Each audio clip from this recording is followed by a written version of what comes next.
Je pense aujourd'hui que cette nourriture a été offerte pendant près de 40 ans, et j'admets que j'ai appris certaines choses à ce sujet d'une manière qui m'a été expliquée de façon très personnelle. La première fois, c'était vers la fin du mois d'octobre 1984.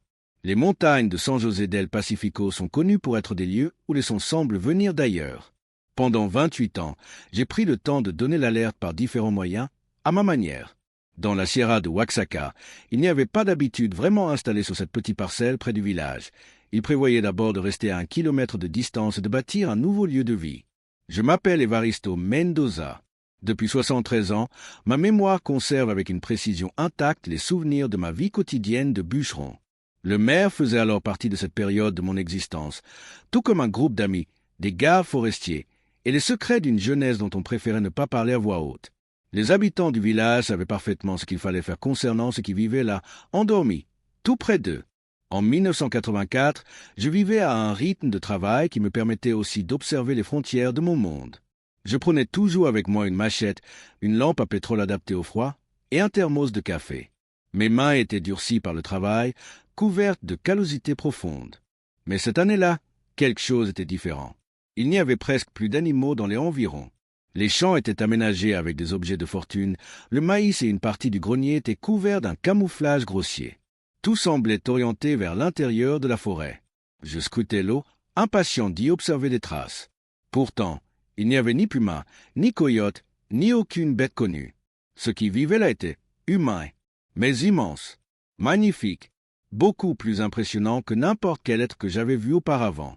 Son visage était d'une profondeur incroyable, comme s'il portait en lui plusieurs vies. On disait dans le village que ces êtres étaient les descendants d'anciens gardiens, existant depuis bien avant les lois espagnoles. Certains en parlaient avec peur, d'autres avec respect.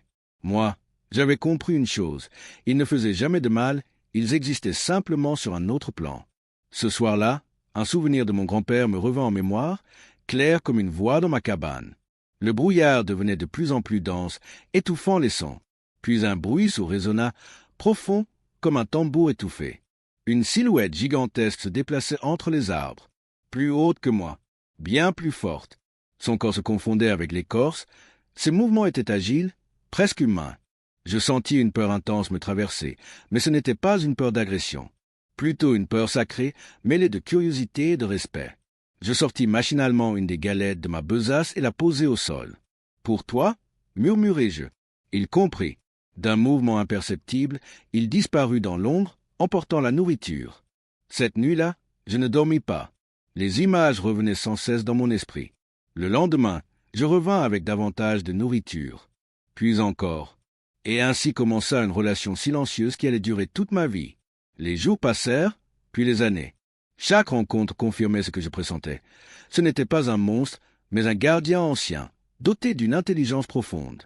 Sa taille dépassait largement les 2 mètres, son corps était mince mais puissamment musclé.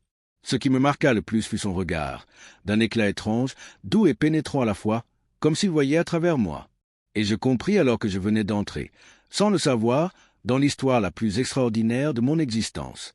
Nous étions certains, depuis longtemps, que le paysage dont nous bénéficions était d'une beauté inimaginable. Tout s'y faisait toujours avec des gestes délicats, presque cérémoniels. Avec le temps, j'avais appris à reconnaître le maïs, les calebasses offertes pendant les fêtes, les séjours près des pierres sacrées.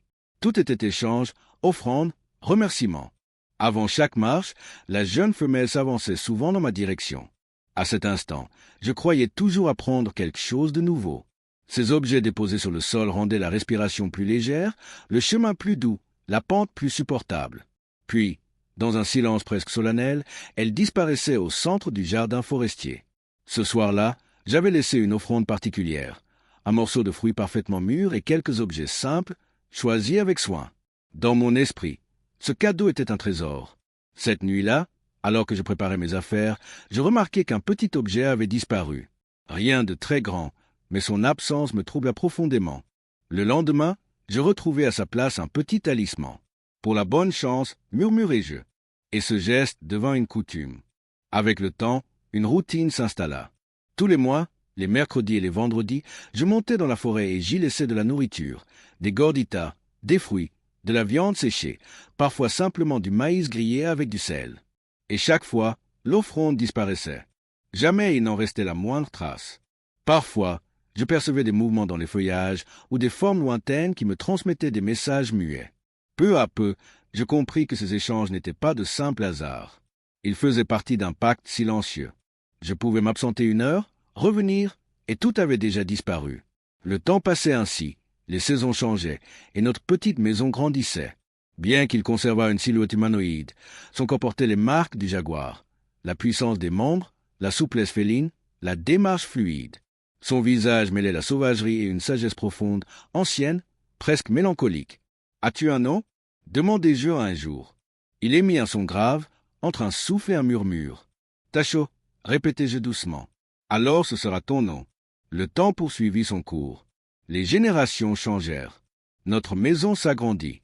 Je devins officiellement le gardien de la montagne, médiateur des conflits, protecteur discret de l'équilibre. Les jeunes du village me faisaient confiance. Et pendant tout ce temps, je continuais à nourrir Tacho, 3 fois par mois, sans jamais faillir. Eux, de leur côté, me laissaient des signes dans la forêt, des traces, des sons, des indices me prévenant des dangers à venir. Notre relation dépassa peu à peu la simple interaction. Elle devint un autre langage, un accord tacite entre 2 mondes. Un jour, en regardant les routes nouvelles, les maisons qui se multipliaient et les arbres qui disparaissaient, je murmurai. Les gens disent qu'il y a de moins en moins de nahual. Je bus une gorgée de mescal et j'ajoutai. Rien ne disparaît jamais vraiment, mon fils. Les choses prennent simplement d'autres formes.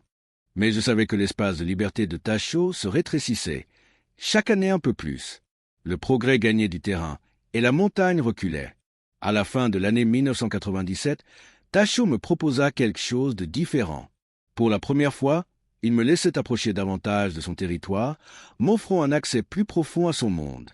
Il me posa une question sans mots, seulement par un geste clair. « Veux-tu continuer » Cette nuit-là, je n'apportai aucune offrande.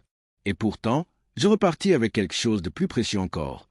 La certitude que le lien entre nos 2 mondes était désormais scellé à jamais.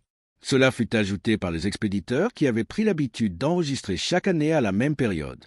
Ce film, qui se déplaçait avec une étonnante naturalité au cœur de la végétation dense, s'adaptait à ce dont on avait besoin. Parfois, il s'arrêtait et attendait que je ralentisse lorsque je revenais vers lui. D'autres fois, on me donnait des signes sur ce qu'il fallait faire. Au bout d'un moment, ils m'emmenèrent vers un lieu secrètement dissimulé dans les formations rocheuses. Au centre d'une clairière naturelle, une ouverture dans la paroi menait partiellement à des entrepôts et à des zones couvertes de mousse et de champignons, servant de repère naturel à l'entrée. Tacho avançait rapidement, me regardant pour me rassurer. Tandis que je reprenais mon souffle, je me préparais à entrer. L'intérieur était vaste, étonnamment vaste, et la plupart des espaces de vie étaient à ciel ouvert. Il y avait une zone avec des lits faits de couches et de fragments servant de couchettes. Plus loin, des objets étranges, longs, recouverts de symboles incompréhensibles, de couleurs vives, d'inscriptions primitives et d'artefacts accumulés au fil des années. Au centre, une table grossièrement sculptée servait de support à l'installation de l'ordinateur de Tacho, accompagné d'un petit dispositif discret aux mouvements élégants. Je compris alors que ma présence était tolérée par la force de la mer, par l'abondance, l'énergie et la protection. Tacho émit un son doux, presque comme un murmure rassurant. Il m'indiqua que j'avais été accepté comme son fils. Je compris que ce secret était désormais l'un des plus précieux à protéger. En raison de l'immensité de l'endroit, je me mis à observer en mouvement. Les habitants de ces terres transmettaient leur histoire de génération en génération. Une véritable famille représentant continuellement le miracle. Je remerciai, conscient que mes mots seraient insuffisants pour exprimer ce que je ressentais. Tacho accueillit ma gratitude d'un simple mouvement de tête. Puis, avec une grande délicatesse, il monta sur un rocher à l'entrée et me montra le chemin. « Voici ma maison, dit-il, et maintenant, c'est aussi la tienne. » Nous scellâmes un pacte de silence, une promesse de protection mutuelle qui dépassait les langues. Ce jour-là, dans les montagnes d'Oaxaca, nous signâmes un accord qui devait durer des décennies. Un accord non fondé sur la domination, mais sur la coexistence. Moi, Evaristo Mendoza, simple montagnard, et Tacho, gardien d'un ancien secret, avions décidé de nous faire confiance. Les années suivantes furent riches d'enseignements. 3 ans plus tard, une petite crise survint, mettant à l'épreuve notre équilibre fragile. Nous visitions plus fréquemment la famille de Tacho. Jamais je ne circulais seul, et toujours je respectais les rituels anciens sans poser de questions. Un jour, il m'emmena plus loin dans la Sierra, vers des lieux que peu d'humains avaient jamais vus, des cascades anciennes, des plantes décorées de peintures ancestrales, des herbes médicinales rares. En 1999, lors d'une de ces expéditions, nous découvrîmes une vallée circulaire parfaite où vivaient d'autres êtres semblables à lui, des adultes, des enfants, aux couleurs de peau et de cheveux variés, du noir profond aux teintes rougeâtres. Ils sont plus nombreux, murmurai-je, bouleversé. Tacho m'expliqua d'un geste que leur société était organisée, structurée, familiale. Ils vivaient séparés du monde humain pour se protéger. Les années passèrent. Mes enfants grandirent. Miguel, 15 ans, réservé et attentif. Luisa, 13 ans, vive et intelligente. Carmen, 11 ans, dotée d'un lien étonnant avec la nature, les plantes, les fleurs. Un jour, Carmen me demanda « Papa, pourquoi nous regardes-tu comme ça ?» Je répondis doucement « Parce que vous êtes mon plus grand trésor. Parce qu'il y a dans ce monde des choses que nous ne comprenons pas, mais que nous devons respecter. » Elle insista avec curiosité. « Comme quoi ?» Je marquai une pause, puis dis simplement « Comme les gardiens de la montagne, ceux qui vivent entre les arbres et protègent la terre depuis bien avant nous. » Les Nahuals, murmura-t-elle. Miguel disait attendre avec curiosité. Beaucoup de choses, au Pueblo, étaient d'une beauté saisissante. Rien n'y semblait inexistant. Parfois, les remèdes venaient de profondeurs anciennes, enfouis dans notre langue. La foi, cela surgissait parfois comme une réponse venue de nulle part. Les conversations dérivaient vers d'autres sujets, mais les solutions résonnaient dans mon esprit. La vérité, c'est qu'après de longues journées, lorsqu'ils revenaient du jardin, on remarquait la lueur dans leurs yeux et les objets supplémentaires qu'ils rapportaient auprès des leurs. Lorsqu'on me transmettait certaines informations directement, je devais parfois décider si certaines choses devaient rester secrètes, dissimulées pour être protégées. L'an 2000 apporta de grands changements dans la région. Des antennes téléphoniques apparurent sur les collines. Des routes aériennes relièrent davantage de communautés à San José del Pacifico, attirant plus de touristes par la beauté naturelle de la Sierra et ses traditions. Avec ce nouveau regard extérieur, j'observais que Tacho et sa famille s'enfonçaient toujours plus profondément dans le bosque. Les zones ensoleillées voyaient passer de plus en plus de voyageurs. Les bus s'aventuraient vers des endroits autrefois inaccessibles. À la fin du mois d'avril, alors que je préparais un panier de fruits et de tortillas dans un lieu habituel, nous entendîmes des voix humaines. Un groupe de touristes, guidé par un jeune du Pueblo, approchait. Je dissimulai rapidement le panier dans la végétation et adoptai une posture calme. Don Evaristo salua le guide. Je ne m'attendais pas à vous trouver ici, en train de vérifier qu'il n'y a pas d'abattage illégal. Il y a beaucoup de mouvements ces temps-ci, répondis-je naturellement.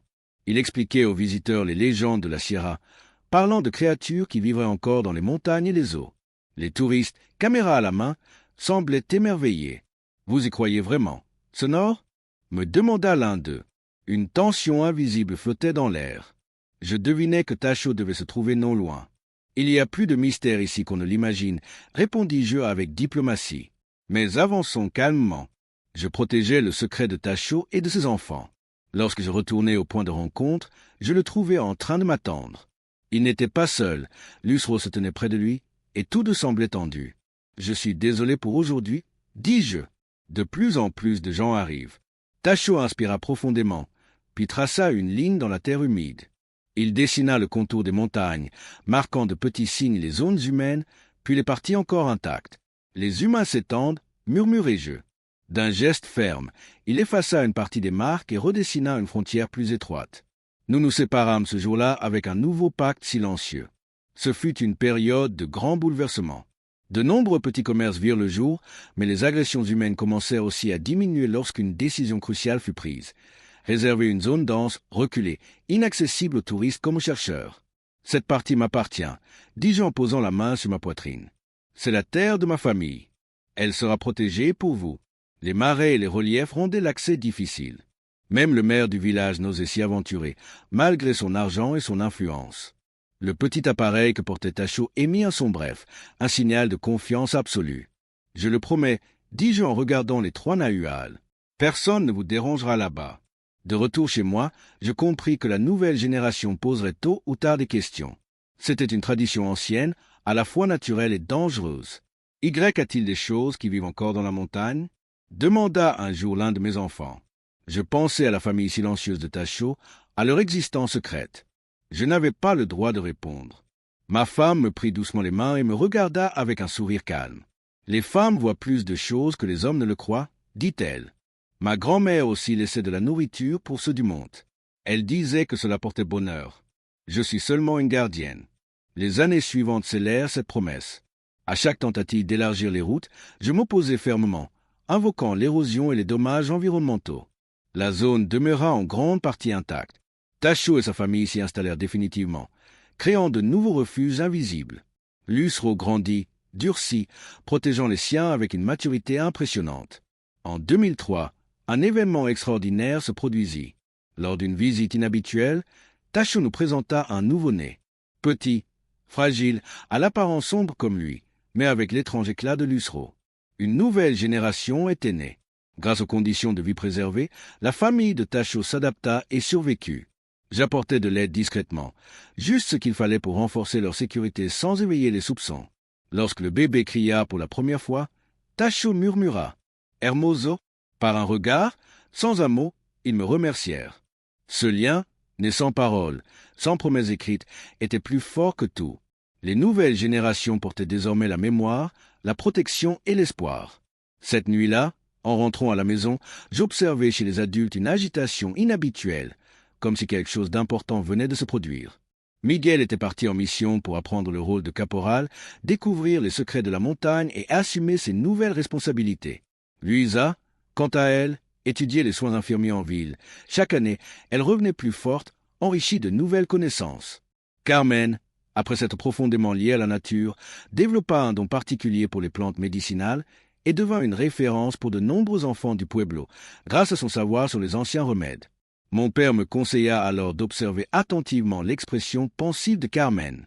La vie continuait, sans attendre de réponse. Au fil des années, ma relation avec la famille de Tacho atteignit un niveau de complexité que je n'aurais jamais cru possible. On ne peut jamais simplifier entièrement le comportement humain. De mon côté, j'avais aussi changé en tant que gardien, plus discret, plus méfiant vis-à-vis du monde extérieur. Tacho incarnait l'un des aspects les plus rares de l'existence, ce que l'humanité porte de plus primitif et de plus sacré, jusqu'au jour où il m'évoqua Tecutli, un lieu destiné à la réunion et à la consécration. L'intérieur, éclairé par les fissures de la roche, était décoré de symboles anciens, d'objets d'art, de vestiges archéologiques et de peintures mêlant différentes époques. Au centre de la caverne se trouvait un autel étrange, couvert de pierres, de cristaux, d'objets allongés et d'herbes médicinales, datant de l'époque préhispanique. Un lieu sacré, murmurai-je avec respect. Tacho acquiesça, un geste que j'aimais profondément. Pour la première fois, nous établîmes un véritable contact physique. Ce fut un moment solennel, presque cérémoniel. Il me montra ensuite plusieurs symboles, m'expliquant leur signification par des gestes lents et précis. La terre, le ciel, tout éteint, me fit-il comprendre. Je ne comprenais pas tout, mais je sentais que cela me suffisait. Il posa alors sa main sur le tronc d'un vieux sabino et répéta ses gestes comme pour m'inviter à l'imiter. « C'est ici ta maison, dis-je. Tu es ici chez toi. » Il répéta mon geste. « Moi aussi, j'appartiens ici, » me fit-il comprendre. Ce fut sous l'ombre de ce sabino ancestral que nous scellâmes un pacte silencieux, une promesse de protection mutuelle entre l'homme et les créatures de la montagne, afin de préserver leur existence, leur secret et l'équilibre fragile des eaux, des forêts et des vies. Les années passèrent au rythme lent de la vie serrana, guidés par les saisons, les semailles et les récoltes. Mes enfants grandirent et fondèrent leur propre famille. Miguel s'installa dans un village voisin où il construisit sa maison et assuma progressivement de nouvelles responsabilités. Luisa interrompit ses études pour revenir travailler à la clinique communautaire. Carmen, de son côté, choisit définitivement la tranquillité de la Sierra plutôt que l'agitation de la ville. Tous ces chemins différents n'avaient cessé de me rapprocher davantage de Tacho et des siens, renforçant un lien profond et ancien entre nos existences. En 2010, alors que j'avais 54 ans, un événement bouleversa tout et révéla une vérité que je pressentais depuis longtemps. En octobre, alors qu'un incendie tardif menaçait la montagne, je sortis accomplir une ronde. Tacho n'apparut pas, chose inhabituelle. Le silence s'étira plus longtemps que d'ordinaire. Chaque jour, je sentais le danger se rapprocher. Au détour d'un sentier, j'entendis un bruit entre les rochers. Le déplacement n'avait ni la fluidité ni la discrétion de Tacho. Je compris aussitôt qu'il ne s'agissait pas d'un animal ordinaire. C'est alors que Lusro surgit. Désormais adulte, fort et nerveux, il laissait transparaître une inquiétude inhabituelle. Que se passe-t-il? Où est Tacho? Lusro émit une série de sons courts et pressés. L'urgence était évidente. Il m'entraîna à toute vitesse à travers la végétation. Malgré mes années, je le suivis de mon mieux. Après un long moment, nous arrivâmes dans une clairière. Lusro s'arrêta net, l'air tendu. En me faisant signe de m'accroupir, il me conduisit jusqu'à l'entrée d'une grotte. Tacho était là, mais il n'était pas seul. 3 hommes se tenaient devant lui, des cordes, des machettes et, plus inquiétant encore, un fusil. Des braconniers, murmurai-je, sentant la colère et la peur me traverser. Sans réfléchir davantage, je sortis mon arme et me plaçai devant eux. Tacho demeurait figé, prêt à bondir. L'atmosphère était chargée de menaces, de pouvoir et de mépris. Un instant suspendu, comme venu d'un autre âge. Je fis un pas en avant. « Qui êtes-vous » demanda l'un des hommes. « Evaristo Mendoza » répondis-je fermement. « Chef de ces terres, vous êtes sur une propriété privée. La mienne. Nous traquons une bête, dit l'homme qui tenait le fusil. Une bête qui attaque de nouveau.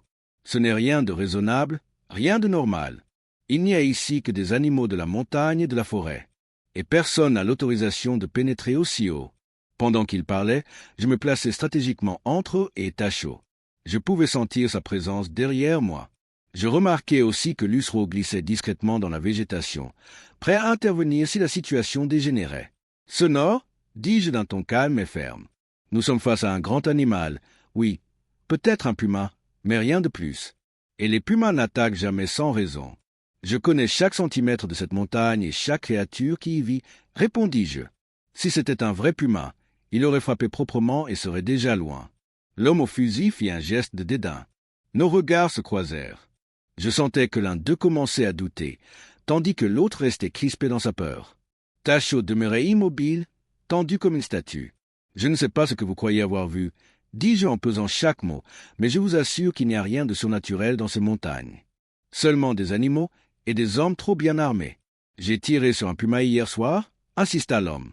On l'a suivi jusqu'ici, mais ce n'était pas un puma normal. Les 3 hommes s'échangèrent des regards incertains. Ils évoquèrent alors des autorisations, des signalements, des autorités locales. Il faudra prévenir les autorités compétentes, dis-je. Mais pour l'instant, je vous demande de partir. Après un long moment de silence tendu, l'homme abaissa enfin son arme. Tous 3 reculèrent lentement, sans jamais me tourner totalement le dos. Faites attention.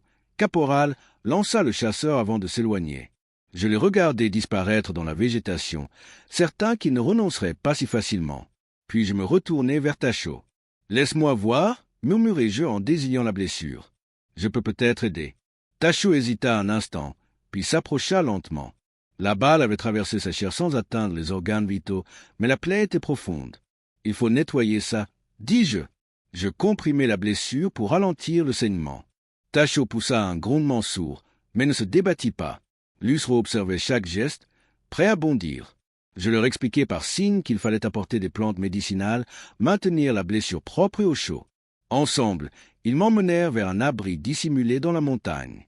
Tacho alluma un petit feu circulaire, prévu pour ce genre de situation, éclairant la grotte d'une lueur chaude. Je reviens vite, promis-je. Je rentrai chez moi en courant. Carmen gardait précieusement des plantes pour les urgences, antiseptiques, antifongiques, cataplasmes. J'y ajoutai de l'eau oxygénée, des bandages propres et un peu de mescal pour désinfecter. Je repartis aussitôt. De retour auprès de Tacho, je nettoyai la blessure, désinfectai, appliquai les plantes et bandai soigneusement la plaie. Tacho émettait des sons sourds, mais supportait la douleur avec une dignité bouleversante. Pendant que je travaillais, Tacho fit des gestes plus précis que jamais. Il me montrait d'anciennes cicatrices. Puis il imita une chute, un tir, des silhouettes humaines. Enfin, un dernier geste, lent, terrible. « Des chasseurs ont tué ta famille » murmurai-je, horrifié. Tacho acquiesça. Il me montra ensuite comment il était tombé, comment il avait feint la mort, comment il avait survécu. « Tu as survécu en faisant le mort » murmurai-je. Tacho hocha de nouveau la tête. Ses yeux brillaient, comme toujours, d'un éclat indéchiffrable, un mélange ancien de lucidité et d'une fatigue insondable. Au début, un geste m'a troublé. Il leva 3 doigts, comme à chaque fois, puis les abaissa lentement. 3, puis moi. « Combien » ai-je murmuré. « 5 familles. » Des groupes. Tacho répéta le geste de diminution. 5, 4, 3, pour que je comprenne mieux. Il n'en restait presque plus. De moins en moins. Un grondement sourd s'échappa de sa poitrine, plus chargé de résignation que de colère. Une compréhension plus lourde que n'importe quel mot. Il poursuivit. Ils avançaient, ils se rapprochaient. Des routes, des fils, des antennes, des projets touristiques. Le monde les encerclait lentement. Il n'y avait chaque jour plus aucun endroit vraiment sûr pour eux. Je restai silencieux un long moment. Puis une décision s'imposa. Les hommes ne céderaient pas facilement. Tacho semblait accepter la gravité de la situation. Un échange muet eut lieu entre lui et Lusro. Il faut s'enfoncer plus profondément dans la montagne, dis-je, vers un endroit plus sûr. Les heures suivantes furent éprouvantes. La blessure s'était un peu stabilisée, mais l'infection restait une menace. Je nettoyais avec l'eau oxygénée, désinfectais, appliquais les plantes médicinales. La respiration restait faible. De mauvais signes. Pourtant, Tacho veillait sans relâche. Durant la nuit, il tenta de me parler par gestes. Il me montra des cicatrices anciennes. Je compris peu à peu. « Ils ont tué ta famille » demandai-je à voix basse. Il hocha la tête. « Tu as fait semblant d'être mort pour survivre. » Nouveau signe d'approbation. À l'aube, des voix résonnèrent au loin. Les chasseurs revenaient, plus nombreux cette fois, accompagnés d'hommes officiels. Il fallait agir immédiatement. La compagne blessée fut soulevée avec précaution. Tacho et Lusro s'enfoncèrent dans la forêt. « Je vais les distraire » leur dis-je. « Donnez-moi ce temps. » Je me présentai devant les hommes avec assurance. Ils avaient des autorisations, disaient-ils. Je les examinai. Le document était officiel, certes, mais rien ne justifiait une telle chasse. Je connais chaque recoin de ces montagnes, répondis-je calmement. S'il y avait un danger réel, je serais le premier à agir. Ils parlèrent de traces de sang près d'une grotte. Un félin blessé, répliquai-je. Rien d'anormal ici. Les regards restaient méfiants. Mais après de longues minutes de tension, ils reculèrent enfin, lentement, à contre-cœur. La forêt les engloutit. Lorsque le silence revint, mes jambes tremblaient encore. J'avais gagné du temps, mais je savais que ce n'était qu'un sursis. Plus tard, en reprenant un chemin que je n'avais jamais emprunté, je compris que Tacho ne reviendrait pas. Il montait désormais vers des zones plus hautes, plus inaccessibles, là où l'homme n'irait peut-être jamais. Je suivis les derniers signes de son passage avec une attention presque religieuse. Chaque trace, chaque branche brisée était un adieu silencieux. Chaque jour, le chemin tremblait un peu plus, s'aventurant dans les zones rares de la montagne et me lançait dans une nouvelle aventure. Lors de la dernière ascension, l'entrée fut partiellement masquée par un rocher frappant. « Tacho » criai-je, gardant une distance prudente. « Bonjour, Evaristo. » Pendant un instant, aucune réponse ne vint. Puis apparut la silhouette incontournable de Tacho au fond des rangs arrière. Avec mes compagnons, je pus observer la manifestation quotidienne de leur attention et de leur vigilance. Si c'était le cas, nous serions informés. Mais il reviendrait. Que se passa-t-il? Je me dirigeai vers l'intérieur de la chambre. L'abri auquel nous étions habitués était restreint mais protégé du climat et des intempéries. Cet espace, réinventé par Lusro comme un jeu improvisé de feuilles et de branches, était vital pour ma survie. Les signes d'inflammation avaient diminué et aucun signe d'infection n'était visible. Les remèdes à base de plantes fonctionnaient. Pour exprimer ma gratitude et calmer Tacho, je procédai à 2 soins. Cibron devait prendre le temps d'assurer une protection complète. Cette situation, gérée selon les traditions par des étrangers familiers avec la région, ne permettait pas aux rêveurs d'acquérir facilement l'expérience, en particulier en raison du paysage exceptionnel. Bien que vous protégiez différents niveaux, vous n'aviez aucun droit sur les zones que je possédais. Ils ne peuvent pas rester ici, murmurai-je. Pour moi, c'est pareil. Ma sécurité est en jeu. Les tacos provoquaient des perturbations, mais agissaient selon des signes précis et atteignaient, comme chaque jour, un niveau supérieur. Il dessina le contour d'une nouvelle zone montagneuse, comprenant mes terres et une ligne s'étendant vers le nord. Avec toute mon expérience, je m'assurais que tout se déroulait correctement. D'autres étaient également présents dans ces montagnes. Taco intervint brièvement, puis, avec un geste simplifié, indiqua le marquage de sa famille dans ces nouvelles montagnes et la réorganisation de cette région reculée. Il fallait comprendre sa décision, abandonner sa maison bâtie depuis des décennies et quitter la zone. En parallèle, les réfugiés créés et les nombreux observateurs continuaient à enregistrer la situation. Était-ce sûr? Essayer de franchir la Garganta à découvert? La route était large, surtout avec la blessure. Le miracle orchestré par Tacho contenait une solution incontestable. Il n'y avait pas d'alternative et nous n'avions d'autre recours que la prudence. Les gagnants reviendraient probablement avec plus d'hommes et de meilleures armes. Les caractéristiques supplémentaires des montagnes furent signalées et les discussions retardées. Avant de rencontrer les maisons de montagne éloignées, je parcourais quotidiennement les sentiers avec les autres. « Je connais le chemin », fis-je remarquer. « Ah, nous sommes encore dans cette zone. Il y a des embargos et des cartes. Ils travaillent pour assurer plus de sécurité. » L'autre jour, on m'instruisit sur ce que je devais préparer pour Tacho et sa famille. Je dressai la carte, définissant la topographie, les routes les plus fréquentées et les possibilités de survie humaine. Je prévoyais provisions, boissons, médicaments et un abri temporaire. Chaque jour, je visitais le site, restais à l'extérieur et réexaminais le trésor d'Ahual. La guérison progressa notablement tous les 2 ans, améliorant considérablement mes capacités artistiques et humaines.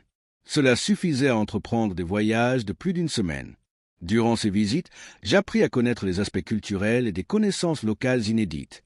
J'étudiais seul des plantes médicinales rares adaptées au microclimat de la Sierra.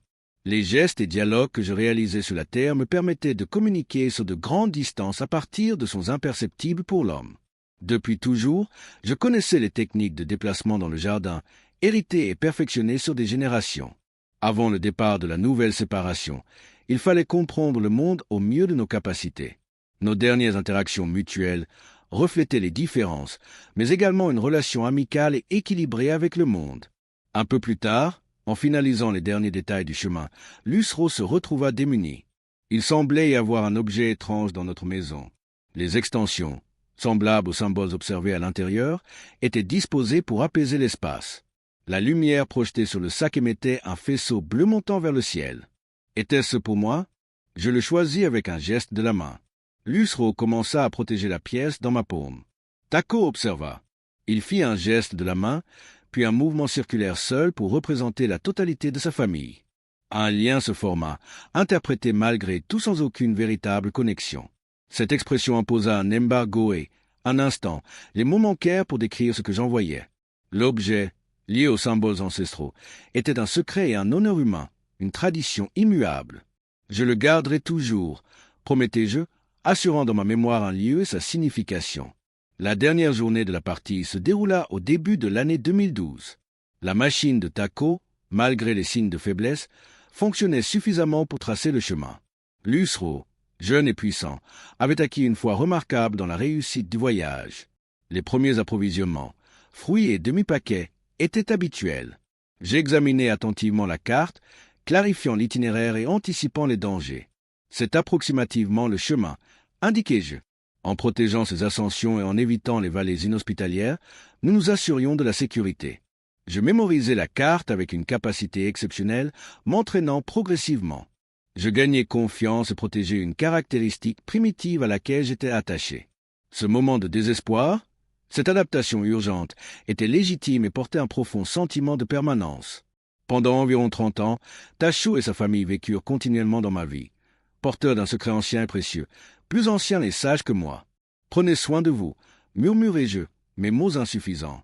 Et si un jour il est sûr de revenir? Le monde changeait rapidement. Les espaces récupérés diminuaient chaque année, ainsi que les bagages et les créatures. Tacho représentait pour moi la justesse et, par un geste, une humanité naturelle protégée. Lorsque je revis les couleurs des temps anciens et ces paysages magnifiques, elles me transmirent une expression plus claire et plus profonde. La gratitude, le respect et bien plus encore peuvent être définis comme une profonde connexion à notre monde lorsque nous parvenons à rencontrer un espace de compréhension mutuelle pour préserver les différents intermondes. Vos amis et Lusro se rassemblèrent pour moi dans un mouvement désespéré, peu de temps après. Cependant, plus grave encore, la famille se retrouvait face à l'expéditeur menant vers la nouvelle destination. Avant de pénétrer la végétation dense, Tacho fit demi-tour une dernière fois. « Merci », dis-je en regardant. « Adieu, mon ami. » Et de la même manière, alors qu'il s'effaçait dans le silence après avoir vécu des décennies dans ces montagnes, il disparaissait dans les profondeurs de la mer, comme un esprit retournant au mystère de l'Ouest. Après la randonnée, il resta largement présent en plein air, car il y avait un fragment dans ma poche et les personnes secourues étaient à mes côtés. Enfin, j'appris l'existence du manoir de votre maison. Aujourd'hui, 11 ans plus tard, Et après 73 années, je dégustais de temps à autre des fruits et des tortillas au thon brun de la Sierra. Beaucoup de choses disparaissaient au cours de la nuit. Les examens étaient effectués par carte ou par personne. Les tests furent simplifiés et intégrés progressivement. Les examens faits seuls étaient un signe silencieux montrant que Sabino vivait au-delà du temps et de la distance. Pendant 40 ans, je fus nourri par les jours où je faisais confiance à mes secrets les plus précieux et les plus aimés du monde. En finale, on solo questionnait les autres familles, les êtres vivants, se protégeaient dans l'eau et se laissaient à l'extérieur. Au début de la nouvelle année, tout avait été accompli parfaitement. Aucune information physique ni technologie n'était plus avancée. Ce n'était pas une tentative pour les grandes générations de résoudre des désaccords, de se différencier ou de coexister à travers de nouvelles capacités. Cette couche restait vivante mais pas encore nouvelle, il n'y avait donc rien de plus. Mes narines étaient mises à l'épreuve, mais entre-temps, elles retrouvaient vie avec ma belle respiration. Les Nahuas n'ont aucun fils légendaire ni superstition. Nos enregistreurs documentaient les périodes où les hommes vivaient intelligemment à ce niveau, mais étaient incapables de tout accomplir pleinement. La nuit, avant de dormir, Lusro pénétra dans ma chambre, accompagné d'un mauvais esprit. Sous une certaine lumière, les symboles différaient, leur passé était distinct, et à ce moment précis, seule apparaissait une réponse qui se connectait avec les autres humains présents à d'autres instants. Si vous avez le privilège d'observer les sacs de couchage des gardiens de la montagne et de penser à des situations tragiques, vous passez votre journée à enregistrer des compartiments sans aucune relation, comme moi. Tacho m'enseigna que la veille, explorer Sabino et utiliser votre propre domaine était la même chose. Ceci est ma maison. Vous y êtes. Les tests furent effectués, les informations partagées avec différentes personnes, puis enregistrées dans la langue de la forêt et en lien avec le retour de nos anciens habitants.